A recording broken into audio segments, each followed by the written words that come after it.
Hi, we're Jada, and we're developing the Sense.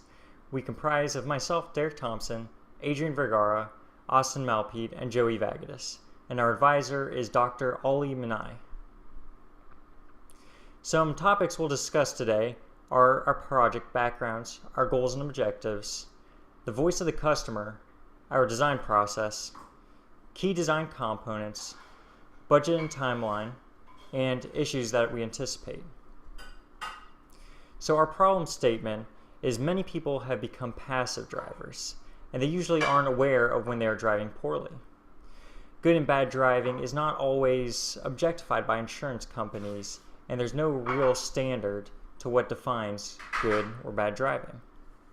No standalone product exists for customers to where they can monitor their driving styles and their habits via an embedded system. Not all insurance companies have incentivized and programs that use these devices. We hope to change this. So our vision consists of a couple of goals. These are providing a product to consumers that allow them to track their driver performance, allowing smartphone applications to access driver scores and statistics, improving driver safety on the road, providing a platform for which insurance companies can take advantage of this product, providing incentivized programs to attract customers, and moving towards an established scale of metrics for good and bad driving. And we did an assessment with the voice of the customer to where we asked them 3 questions. Would you use this for personal reasons? Would you use this to get incentivized insurance rates? And do you think this would help your driving? 76% of people said they would use this for personal reasons. 88% said they would use it to receive incentivized rates from their insurance company. And 92% said they would believe this product would help with their driving.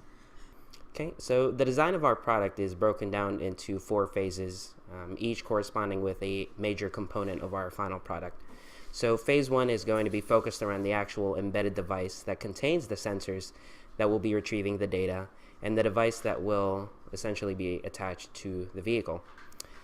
Phase 2 is going to be focused around the smartphone application, the design of that app and the development and how it connects to the actual embedded device. The phase 3 will focus also on the connectivities, but more so on the dependencies between the different components of the device. So we have a smartphone application that's communicating with the embedded device, but also now with a backend server, which is performing much of the needed computations. And lastly, phase 4 is going to be focused around the actual encasing and the mounting solutions we are going to implement, because in the end, the product will be mounted to a vehicle.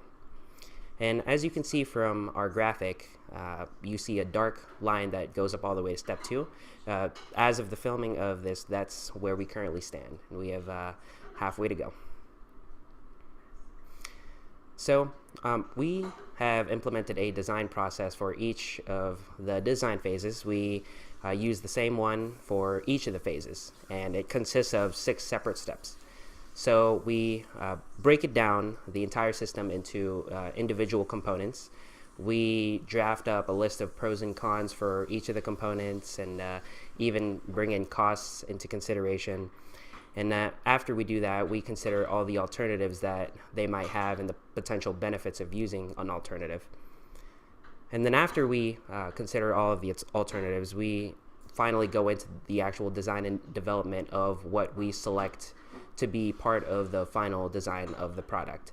And we develop the components concurrently, meaning at the same time, but independently, just so that we know that each individual component can function on its own.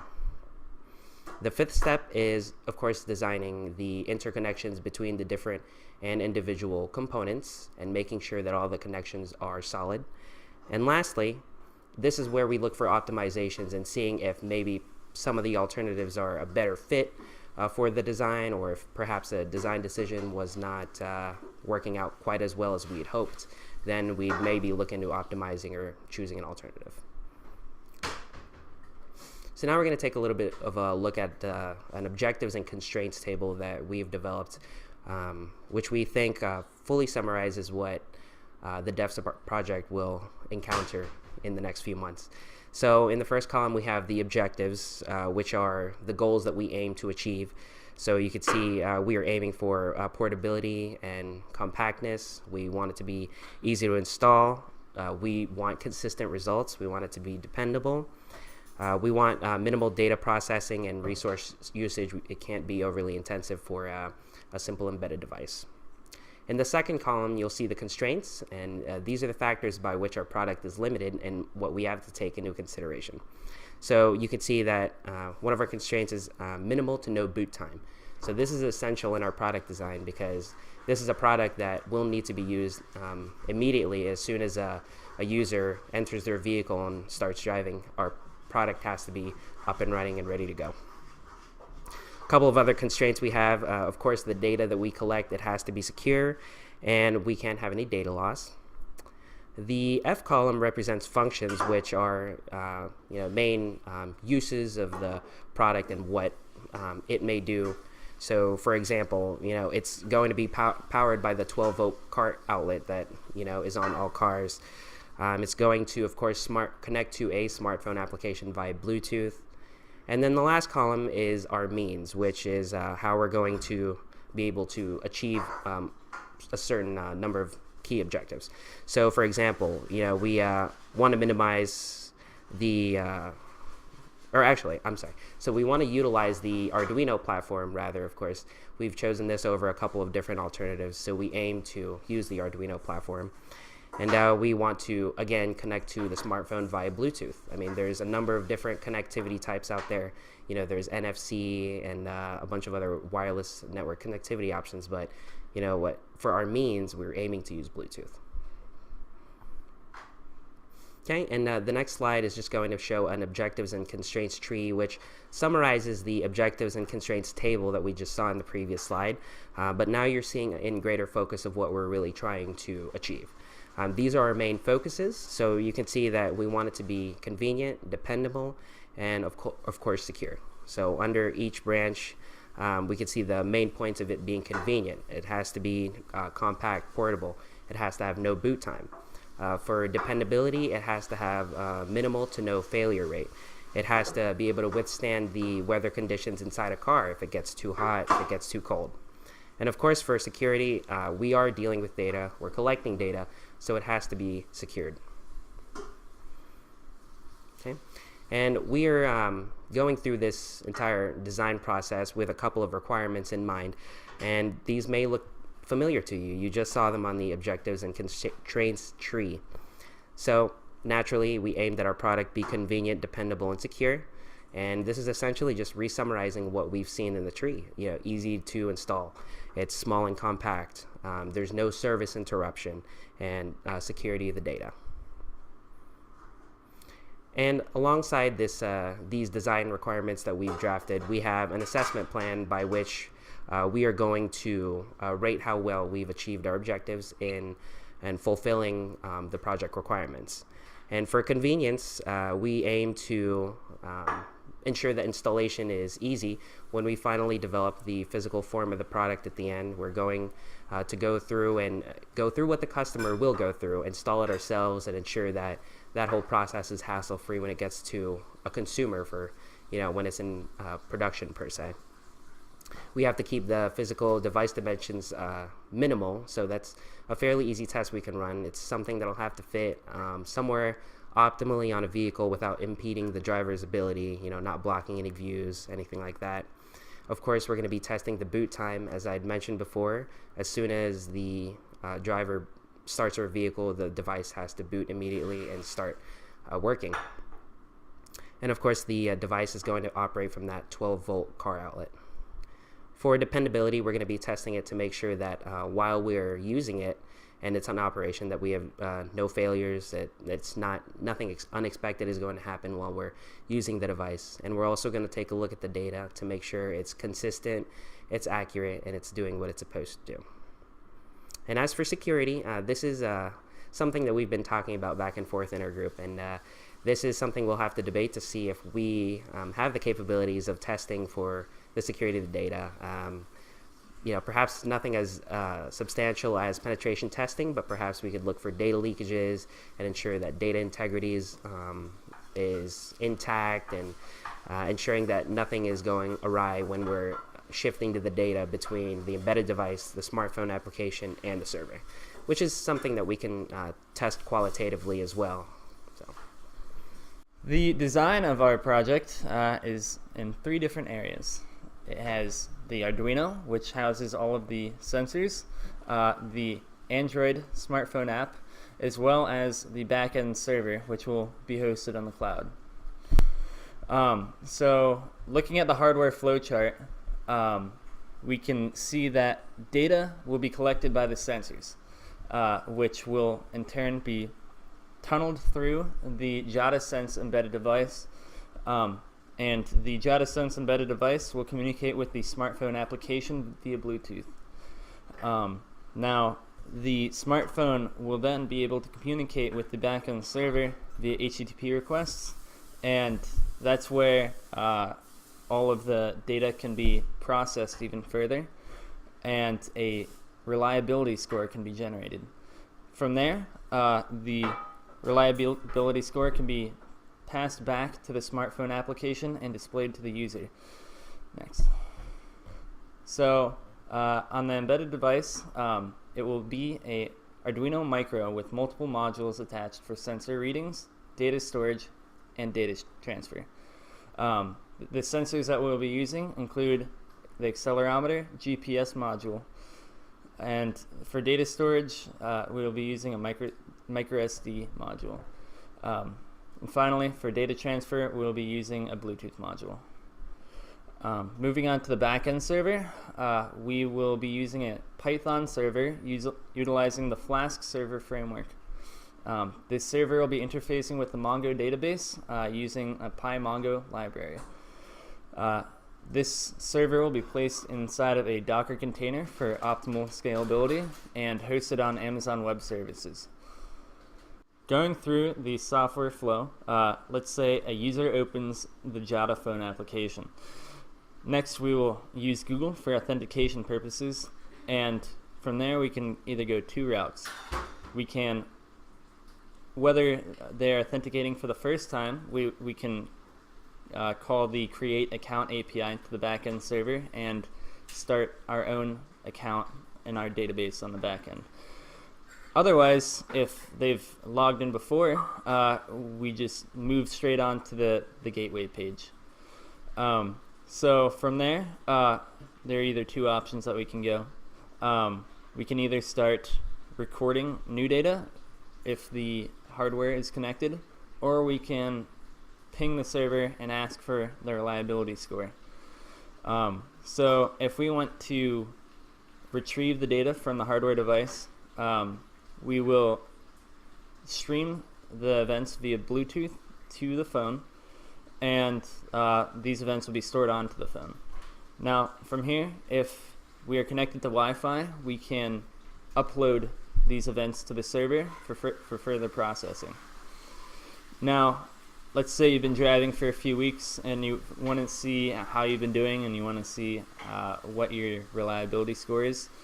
Then from the gateway page, you can request your reliability score, and it'll call the request to the server, and you will receive back the score as well as additional data on how you've been driving and any events that really stood out. And from there, you'll be able to tell exactly how well you've been driving. Okay, so next we're going to talk about our Android application. So we're going to use Google Authenticate to log into our account, and what this is going to do is it's going to allow us to pull some information from their Google account. So we're going to be able to pull their first name and their last name, their email account, and a few other pieces of their information. Of course, this is all with their approval. But on top of that, we are going to have a profile setting in our app, which will let them change some of this information, along with filling in a couple of more things that we need to get from them. On top of that, the app is going to allow the user to look at their driver's score. So what's going to happen is the front of the app is going to show their overall driver score, and if they click on that, it's going to dive down a little bit deeper, and it's going to show their scores for each individual piece that we are tracking, such as their average speed and things of that nature. And then if they click once more on that, they're going to get detailed information on what is making their score that number. So if they're doing poorly, it'll tell them what they're doing poorly, and if they're doing something well, it'll tell them what they're doing well. On top of that, it'll be very easy to refresh this information from the server. All they're going to have to do is swipe down at any point in time, and it will automatically refresh that screen. Okay, so next we're going to talk about some of the design alternatives that we decided not to go with. So originally we were thinking about doing Raspberry Pi, but we came across the issue that we needed an instantaneous or almost instantaneous startup time, and Raspberry Pi just did not offer that. We were also slightly concerned with data corruption when the Raspberry Pi randomly shuts off, which Arduino has less issues with that. We also considered using iOS and programming in iOS. We decided that that was not for us though, because not only is there a $100 application fee to be able to program for the Apple Store, but we also have almost no experience with Apple programming. So we decided it was best to stick with what we knew and do Android. Now, of course, we can go back to iOS later in time if we decide on it, but we wanted to stick with what we knew.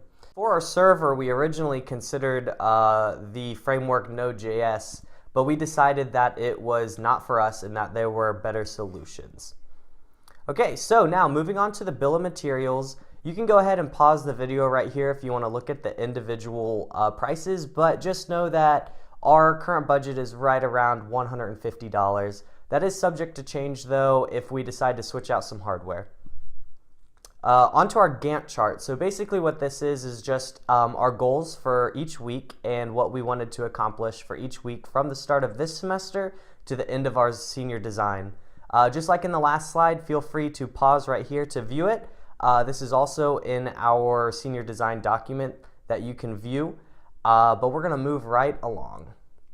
So looking at our next thing is our task table. So these are our major goals and our checkpoints. So this is basically just summarizing our Gantt chart. So you can see from November 3rd, our main goal was to complete our design plan. Check that one off. November 15th, we wanted to start working on our embedded system, our app, and our server, which we have done. We've got the basics set up for that. By November 29th, which is tomorrow, we wanted to have our Arduino communication set up between our smartphone app and the phone, and then we also wanted to have the communication from our phone and our server set up. January 1st is our next major goal and major deadline that we have. Notice that this is right after Christmas break, so we're going to have about an entire month to work on this. And this is just, our goal for this is to basically just have the entire system up and running. We don't need it to be perfect, but we want to have it up and running so that we can begin testing on it and fixing those bugs and those issues. By February 1st, that's when we want to have all of these issues resolved, hopefully. And then by February 20th, we want to have the entire system pretty much finalized, and then also have a case, which Adrian mentioned in the beginning, designed and built for our embedded system. And then now let's talk about our final subject, our issues of concern. So our first issue of concern is power source and power consumption. So as it was previously mentioned, we will be plugging our embedded system into the 12-volt power supply in the car, but at the same time we don't want to draw too much power, so we are going to be wary of that moving forward. Another issue is the amount of data that we're going to be collecting. This is going to be an issue when transferring data from the embedded system to the Android app via Bluetooth, because Bluetooth doesn't have that high of transfer rate. So the lower the data, the better. This will not be an issue between the Android app and the server though, as it'll be over Wi-Fi. So that'll be very quick and won't have any issues whatsoever. The next area of concern that we're going to be focusing on is ease of installation for consumers. We want it to be very simple for consumers to set up. The more steps there are and the harder it is, the larger the chance that the consumer will mess something up. So we're hoping that it's just going to be a plug and go system where we can plug it into the car and sit it down and it'll work perfectly. Our next is minimization of product cost. So just like with anything that you're building, you want it to be as cheap as possible. So we're going to be focusing on that. And then finally, we're going to need user participation and frequency of uploads. So basically what this means is we're going to need to get people to actually use the app to be able to do full analysis that we're wanting. But this concludes our presentation. So if you have any questions whatsoever, feel free to contact any of us via email.